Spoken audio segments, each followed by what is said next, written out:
मैं सोच रहा था कि रिमझिम के विवाह में उसके लिए एक जोड़ी सोने की बालियां भी खरीदकर उपहार में दे दूं। अपनी भांजी के विवाह में जाने की तैयारी कर रहे मनोहर ने अपने दिल की बात अपनी पत्नी मालती के संग साझा की, लेकिन उसकी बात सुनकर मालती अचानक आग बबूला हो उठी। एक तो पहले ही आपने अपनी बहन बहनोई के पूरे परिवार के लिए कपड़े खरीदकर इतना खर्चा कर दिया है, ऊपर से अब सोने की बालियां खरीदने का विचार आपके मन में आया कहां से? रुपए पेड़ पर उगते हैं क्या? अरे भाग्यवान, भांजी का विवाह है तो मामा होने का कुछ तो फर्ज निभाऊंगा ना। मनोहर ने मालती को समझाना चाहा, लेकिन मालती ने ताना देते हुए मनोहर से सीधा सवाल कर दिया। बड़े आए फर्ज निभाने वाले, सोने की बालियों के लिए रुपए कहां से आएंगे? रुपयों का क्या है मालती, कहीं ना कहीं से जुगाड़ कर ही लूंगा। नहीं होगा तो सुनार की दुकान से बालियां उधार ले आऊंगा, रुपए अगले महीने चुका दूंगा। मनोहर की बात सुनकर मालती का गुस्सा 7वें आसमान पर पहुंच गया। जितनी चादर हो उतने ही पांव फैलाने चाहिए। सुनार से बालियां उधार लेकर बहन को खुश करने की कोई जरूरत नहीं है। मैं कहे दे रही हूं, वरना देख लेना। क्या देख लेना? मैंने सोच लिया है कि मैं अपनी भांजी को उसके विवाह में अपनी तरफ से सोने की बालियां उपहार में दूंगा तो जरूर दूंगा। ये कहते हुए मनोहर उठकर कमरे से बाहर बरामदे में चला गया।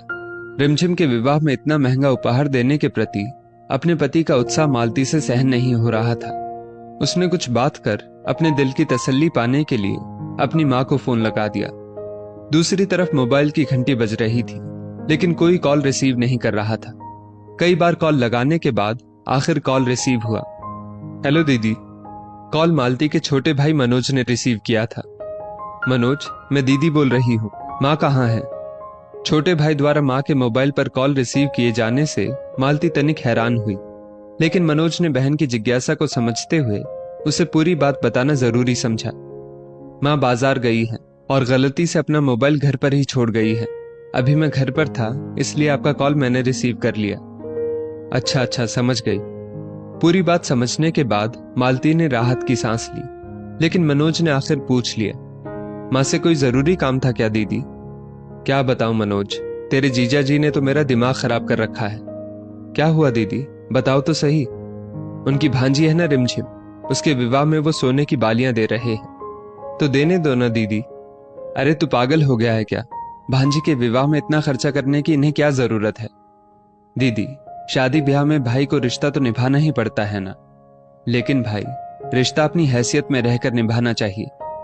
दीदी, जहां तक मैं जानता हूं, इतनी हैसियत तो मेरे जीजा जी की है ही कि वो अपनी भांजी के विवाह में अपनी मर्जी का उपहार दे सके। आखिर मामा भांजी का रिश्ता है, निभाने दो दीदी। रिश्ता निभाने का क्या है मनोज, चाहे जितना भी बड़ा उपहार दो, सामने वाले को कम ही लगता है। अपने छोटे भाई की बातों को काटती मालती बेपरवाह बोल गई, लेकिन मनोज ने उससे पूछ लिया, दीदी, आपके अनुसार शादी ब्याह में ऐसे रिश्ते कैसे निभाने चाहिए? अरे भाई, रिश्ता तो एक जोड़ी कपड़े देकर भी निभाया जा सकता है। दीदी, ये तो आपने बहुत अच्छी बात बता दी। मैं भी अब से रिश्ते ऐसे ही निभाऊंगा। मैं कुछ समझी नहीं, तो कहना क्या चाहता है? भाई की बात सुनकर मालती का माथा ठनका, लेकिन मनोज ने अपनी बात पूरी की। दीदी, मैं भी तो रिश्ते में किसी का मामा और किसी का भाई हूं।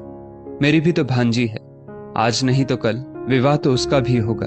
मैं तब की बात कर रहा हूं। अपनी ही बातों में उलझ चुकी मालती को अब अपने भाई को कुछ जवाब देते नहीं सूझ रहा था। छोटे भाई ने बातों ही बातों में उसकी आंखों पर पड़ा अपने पराये का पर्दा मानो अचानक एक झटके में हटा दिया था। दोस्तों, इस स्टोरी को लेकर आपकी क्या राय है? नीचे कमेंट करके जरूर बताइएगा।